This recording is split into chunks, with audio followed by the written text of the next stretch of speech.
Item ಯಾವುದೇ ಇರಲಿ try ಮಾಡಿ ಆಚಿ ಚಿಕನ್ ಮಸಾಲಾ. ಇಂದಿನಿಂದ ಹೊಸ ಆರ್ಥಿಕ ವರ್ಷದ ಆರಂಭ ಇದೆ.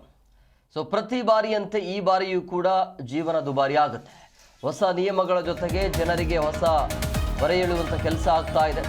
ಕರೆಂಟ್, ನೀರು, ಟೋಲ್ ಈಗ ಎಲ್ಲವೂ ಕೂಡ ದುಬಾರಿ ಆಗುತ್ತೆ. ಬ್ಯಾಂಕುಗಳ ವಾರ್ಷಿಕ ಮೇಂಟೆನೆನ್ಸ್ ಶುಲ್ಕ ಕೂಡ ಹೆಚ್ಚಳ ಆಗುತ್ತೆ. ಫಾಸ್ಟ್ಯಾಗ್ ಶುಲ್ಕದಲ್ಲೂ ಕೂಡ ಇಂದಿನಿಂದ ಬೆಲೆ ಏರಿಕೆ ಆಗುತ್ತೆ.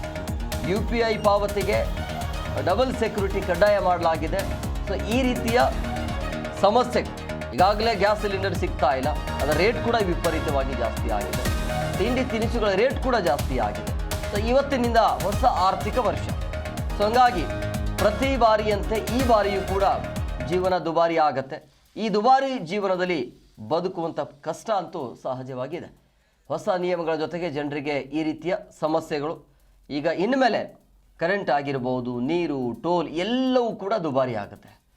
ಬ್ಯಾಂಕುಗಳ ವಾರ್ಷಿಕ ಮೇಂಟೆನೆನ್ಸ್ ಶುಲ್ಕ ಜಾಸ್ತಿ ಆಗುತ್ತೆ. ಈಗ ಎಲೆಕ್ಷನ್ ಇರೋದ್ರಿಂದಾಗಿ ಪೆಟ್ರೋಲ್ ಡೀಸೆಲ್ ಬೆಲೆ ಏರಿಕೆ ಮಾಡಿಲ್ಲ. ಎಲೆಕ್ಷನ್ ಆಗಲಿ, ಆಮೇಲೆ ನಿಮಗೂ ಗೊತ್ತಾಗುತ್ತೆ, ಅದು ರೇಟ್ ಕೂಡ ಜಾಸ್ತಿ ಮಾಡ್ತಾರೆ.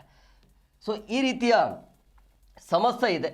ಫಾಸ್ಟ್ಯಾಗ್ ಶುಲ್ಕದಲ್ಲಿ ಇವತ್ತಿನಿಂದ ಬೆಲೆ ಏರಿಕೆ ಆಗುತ್ತೆ. ಇನ್ನು UPI ಪಾವತಿಗೆ ಡಬಲ್ ಸೆಕ್ಯೂರಿಟಿಯನ್ನು ಕಡ್ಡಾಯ ಮಾಡಲಾಗುತ್ತೆ. ಸೊ ಈ ರೀತಿಯ ಸಮಸ್ಯೆಗಳು. ಹೊಸ ಆರ್ಥಿಕ ವರ್ಷ ಆರಂಭ ಆಗ್ತಾ ಇದ್ದಂಗೆ ಜನರಿಗೆ ಏನು ಲಾಭ ಇಲ್ಲ, ಇದರಲ್ಲಿ ಜನರಿಗೆ ಸಾಕಷ್ಟು ಸಮಸ್ಯೆ ಎದುರಾಗುತ್ತೆ. ಎಲ್ಲ ರೇಟ್ಗಳ ಬೆಲೆ ಏನಿದೆಯಲ್ಲ ಅದೆಲ್ಲವೂ ಕೂಡ ಜಾಸ್ತಿ ಆಗತ್ತೆ. ಸೊ ಹಂಗಾಗಿ ದುಬಾರಿ ದುನಿಯಾದಲ್ಲಿ ಬದುಕುವಂಥ ಪರಿಸ್ಥಿತಿ ಇದೆ. ಇನ್ನು ರಾಜ್ಯದ ಈ ಟೋಲ್ ಪ್ಲಾಜಾಗಳಲ್ಲಿ 3% 5% ಟೋಲ್ ದರ ಏರಿಕೆ ಆಗುತ್ತೆ. ಕಾರುಗಳಿಗೆ 5 ರಿಂದ 10 ರೂಪಾಯಿ ಟೋಲ್ ಹೆಚ್ಚಳ ಆಗುತ್ತೆ. ಇನ್ನು ವಾಣಿಜ್ಯ ಬಳಕೆಯ ವಾಹನಗಳಿಗೆ 15 ರಿಂದ 40 ರೂಪಾಯಿ ಅದನ್ನು ಪಾವತಿಸಬೇಕಾಗತ್ತೆ.